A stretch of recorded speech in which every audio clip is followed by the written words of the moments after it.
चलिए, class 9th chapter 8 physics, chapter name motion. गति।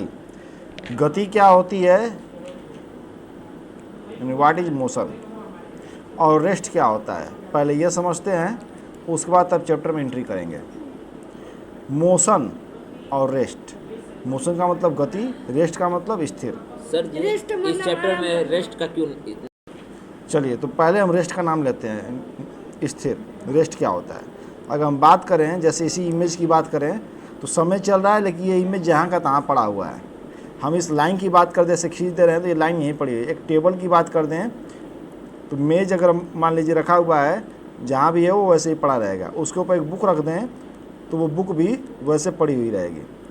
हवा आएगा तो खुल भी सकता है। जब हवा आएगा यानी बाहर से कोई बल लगेगा तब ऐसा होगा, नहीं तो अदरवाइज वो वैसा ही पड़ा रहेगा। इसका क्या मतलब है कि समय के अनुसार कोई भी वस्तु की स्थिति में अगर परिवर्तन न हो तो उसे क्या कहेंगे? रेस्ट कहेंगे। इसको इंग्लिश में कैसे कहेंगे?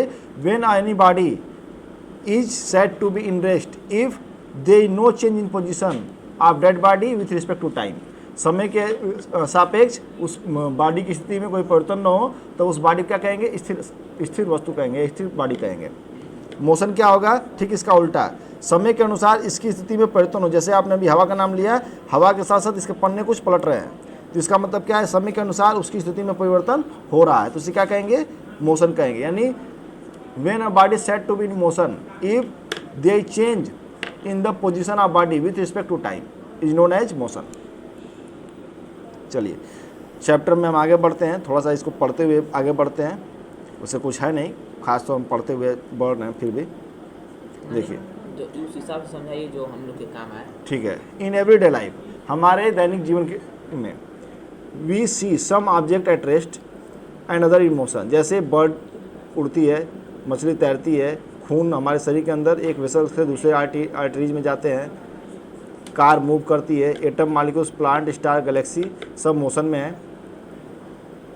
ये जब कोई ऑब्जेक्ट मोशन में हो तब उसके पोजीशन में समय के अनुसार क्या होती है? परिवर्तन होता है, पोजीशन चेंज विथ टाइम।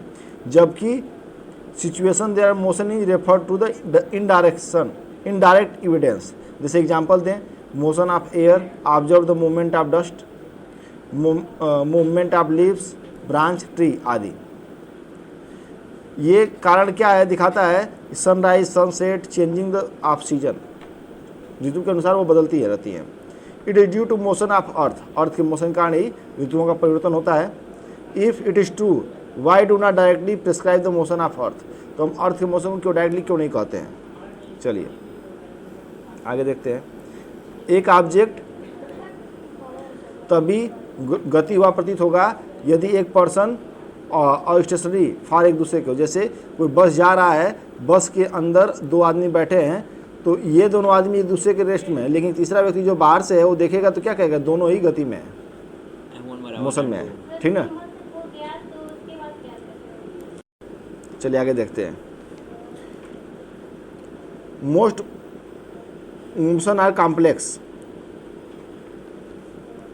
अच्छा sorry, appear to moving for one person to stationary of the passenger is moving in bus, roadside tree appear to be moving in backward।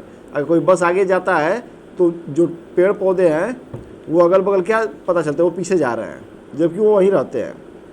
High passenger inside the bus see the fellow passenger to be at rest. एक हमने भी example दिया कि यहाँ का आदमी के respect में क्या होगा? स्थिर होगा, लेकिन बस तो चल रही है, नहीं दोनों चल रहे हैं। What do the observe indicate, ये दोनों ऑब्जेक्ट क्या दर्शाता है? ये रेफरेंस ऑफ पॉइंट को दर्शाता है। सर जैसे कि ये, अरे कहाँ गया वो कलर, वो कैसे है? हाँ, जैसे कि मान लीजिए ये एक बस है, यहाँ पे एक आदमी, ये आदमी, ये दोनों एक साथ हैं, लेकिन हाँ जितना ये बस चल रही है तो ये यहाँ पे जितने पेड़ हैं, ये मतलब बस अपनी गति से चल रही है और पेड़ अपने जगह पे हैं, लेकिन ये दोनों लोग चल रहे हैं और लेकिन ये दोनों अपने गति पे हैं। हाँ, इन दोनों के चलने के कारण ऐसा लग रहा है कि पेड़ पीछे जा रहा है, लेकिन बस आगे जा रही है, पेड़ पीछे नहीं जा रहा है। ये तो अपने पेड़ अपने स्थान, हाँ अपने स्थान पे ही है। चलिए आगे देखते हैं। Some may rotate, a few other vibrate. There may be situation involving the combination of these. इस चैप्टर में हम लोग first learn to describe the motion of object, पहले पढ़ा जाएगा इन स्ट्रेट लाइन में। ऐसा लाइन क्या होता है, छोटे छोटे पॉइंटों को मिलाकर जो बनता है उसे क्या कहते हैं, लाइन कहते हैं। और लाइन क्या होता है, इनफाइनाइट होता है। लाइन दो प्रकार का, स्ट्रेट लाइन और curved line. When collection of small point to each other या meet to each other known as formation of figure is known as line. बाद में इसके हम लोग कुछ इक्वेशन और ग्राफ पढ़ा जाएगा, और जिसको हम लोग बाद में अच्छी तरह से डिस्क्राइब किया जाएगा, जिसको डिस्क्राइब सर्कुलर मोशन कहेंगे। यानी इस चैप्टर में हमको क्या पढ़ना है, मोशन पढ़ना है, उससे कुछ डिफिनेशंस पढ़ने हैं, फिर इक्वेशन पढ़ना है, ग्राफ पढ़ना है, और लास्ट में डिस्क्राइबिंग सर्कुलर मोशन पढ़ना है। इतना टॉपिक हमको पढ़ना है इस चैप्टर में। चलिए यहाँ पे एक्टिविटी दिया हुआ है, discuss whether the walls of your classroom are at rest और इन मोशन। तो जाहिर सी बात है, दीवार आज यहाँ पर है तो कल भी यहीं पर रहेगी। हम रोज स्कूल जाते हैं तो वो वहीं पर रहता है, इसका मतलब क्या है, वो रेस्ट में है। चलिए एक्टिविटी दूसरा देखते हैं। Have you experience that train in which you are sitting appears to move while it is at rest.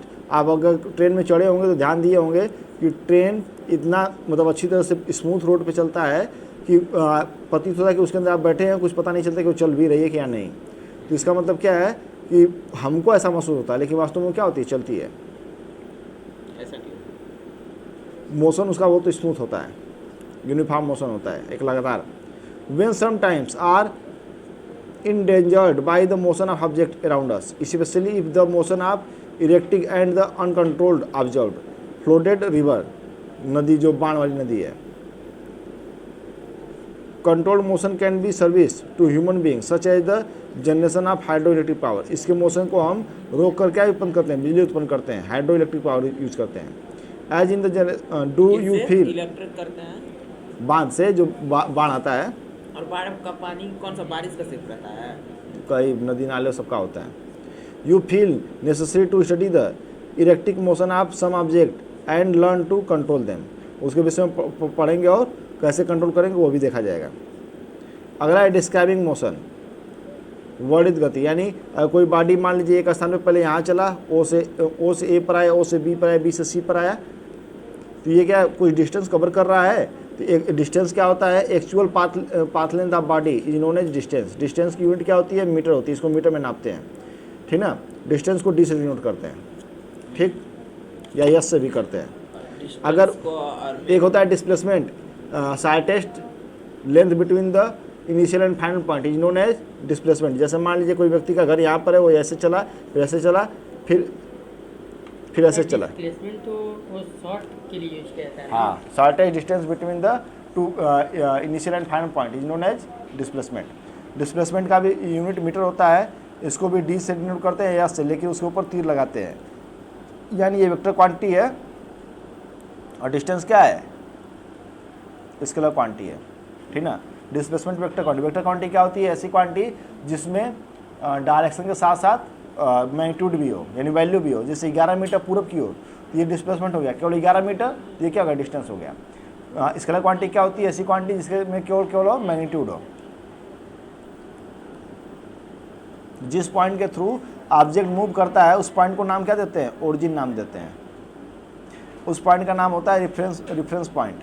जो दूसरा पॉइंट जहाँ से ये आदमी था, जहाँ से वस्तु स्टार्ट होती है, जैसे बस यहाँ से चलना स्टार्ट हुई, ये ओरिजिन कहलाएगा, ठीक ना। खत्म होती है उसको क्या कहेंगे, लास्ट पॉइंट है, तो खत्म नहीं होता कहीं भी। स्टार्टिंग नेचुरल नंबर 1 से स्टार्ट होता है, खत्म पता नहीं।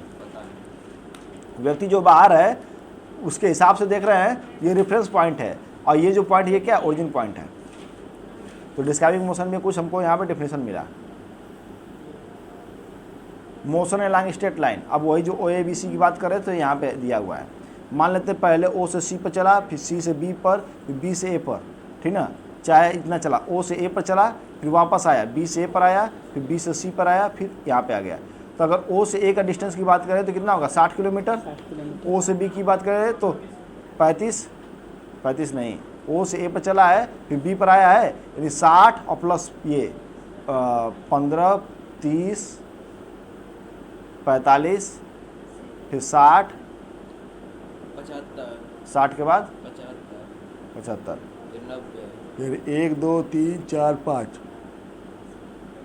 25, 60 25 75, फिर देने 75। 20 से फिर C पर आ गया तो ये 15 15 30, सी से ओ पर आ गया तो 25, ऐसे ठीक ना। बोलते हैं। अगर डिस्प्लेसमेंट कहेंगे तो ओ से ए पर तो 60 होगा, लेकिन ओ से बी पर कहें तो क्या होगा, 35 से होगा। अब ऐसे जाकर ऐसे नहीं जाएंगे, 60 टेस्ट होगा, ठीक ना।